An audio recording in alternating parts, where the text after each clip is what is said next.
Hello, good day. I'm Andri. I do warmly welcome you all to my new series titled Revealing Antiquity. Today we shall discuss the life of Hypatia of Alexandria. But first, we shall get to know her father, Theon. As we all know, Hypatia spent her life in Alexandria. There is no evidence that she ever left the city, not even for a short time to take up studies in Athens, as some scholars have suggested. Alexandria was at the time universally admired.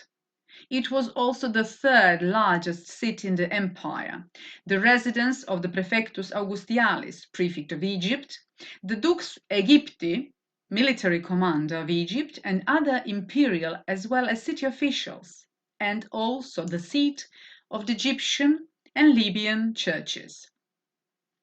Alexandria at the time, it was a closed universe by itself, fully shaped, finished, organized, and framed, completely gratifying for Hypatia's spiritual needs.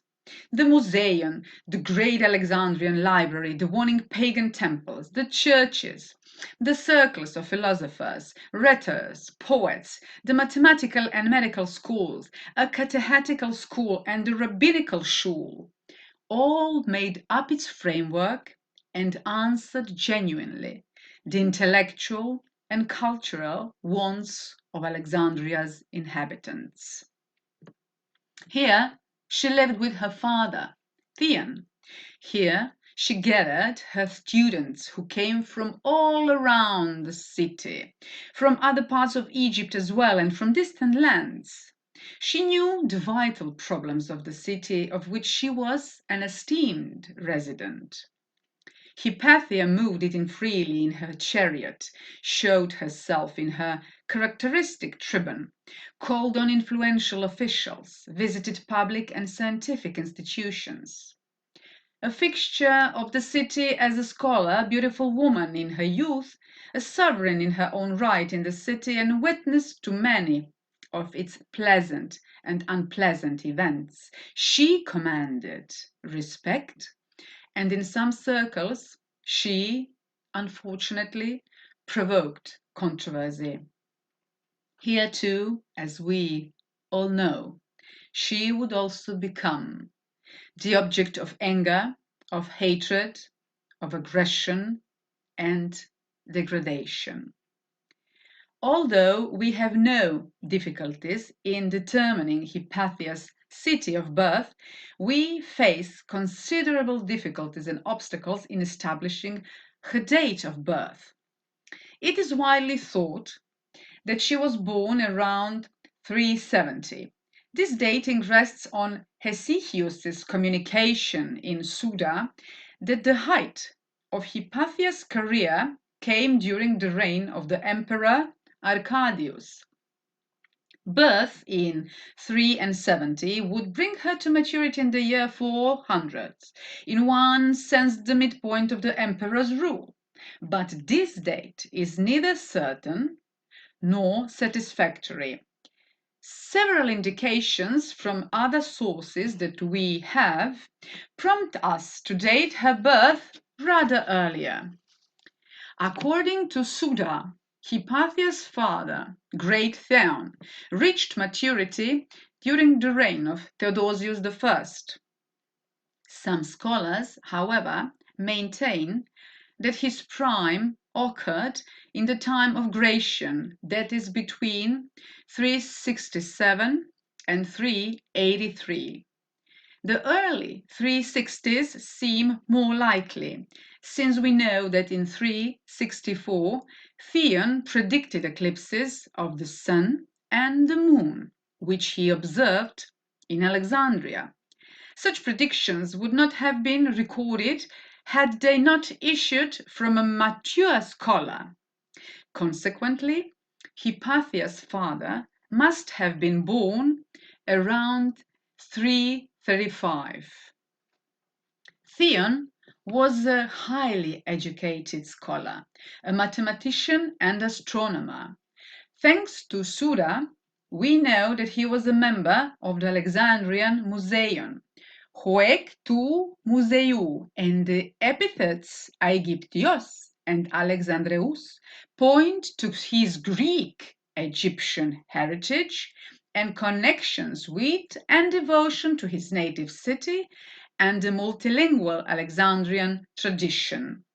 Indeed, Theon, like his daughter Hypatia, did not leave Alexandria. He nurtured himself on the spiritual wealth of this intellectually affluent city. He devoted his scholarship to the study of his eminent predecessors, Euclid and Ptolemy. He was undoubtedly interested in philosophy, but more so in pagan religious literature and old Greek practices of divination. Unlike his daughter, he did not teach philosophy. Neoplatonic philosophy was only one ingredient of his education, but as a scholar-mathematician, he is called a philosopher by Socrates Scholasticus, Hesychius, and Theophanes. Some scholars even refer to him as the wisest philosopher. In the entry on Theon in Suda, both Theon and Pappus are called philosophers. Because of his astronomical knowledge and studies of magic, astrological sources refer to him as the philosopher. Several of Theon's mathematicians and astronomical works have survived. Euclid's Elements, designed for students. The data, the optics, known to and copied by Byzantines, they were used for modern editions of Euclid's texts.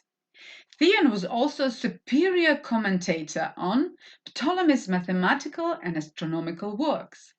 He wrote commentaries on the 13 books of Almagest, Syntaxis Mathematica, following the tracks of his compatriot named Pappus. Theon also wrote 2 commentaries on Ptolemy's handy tables, the great commentary in 5 books, and the little commentary in only 1 book. Theon did not work alone. He had many of associates. It is likely that Pappus, his senior, occasionally kept him company, since Theon made use of his commentaries on Almagest. 2 other associates were mathematicians known only by their first names, Eulalius and Origenus, to whom he dedicated the great commentary on the handy tables of Ptolemy. They may also have been students of Theon's, since he refers to them as hetaioroi, companions. To another student named Epiphanius, he dedicated the Litter Commentary, the 4th book of the Great Commentary, and an apostrophe in the introduction to the commentary on Almagest. In these works, Epiphanius is called teknon, child. In the dedication, teknon epiphani. These dedications have led some scholars to infer that he was Hypatia's brother. But in late Hellenic scientific circles, as well as in Hermetic and Gnostic communities, masters commonly addressed their students in this manner, as child. When Theon mentions his daughter as an associate, he calls her Tigater. Among Theon's scientific associates, Hypatia was his closest collaborator.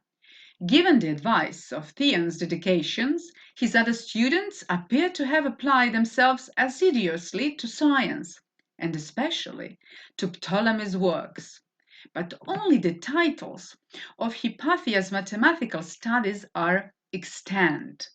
As her father's child and associate, she is highly esteemed. In the sources, which described her as a mathematician who surpassed her father's talents. Philostorius, for example, writes that having been introduced by her father to the arcana of mathematics, she eclipsed her teacher not only in mathematics, but above all in astronomy. Hesychius, for example, recalling Hypatia's sagacity and fame, stresses her own abilities in the context of her work with her father. Damasius, in turn, as if summarizing his predecessor's opinions, remarks that she was by nature more refined and more talented than her father was. As we remember, in another fragment, Damasius disparages Hypatia's philosophical skills and presents her, in contrast to the philosopher Isidore, only as a mathematician. Finally, at the turn of the 13th and 14th centuries, Nicephorus Callistus recalls the excellent education Hypatia received from her father, which she developed and widely cultivated.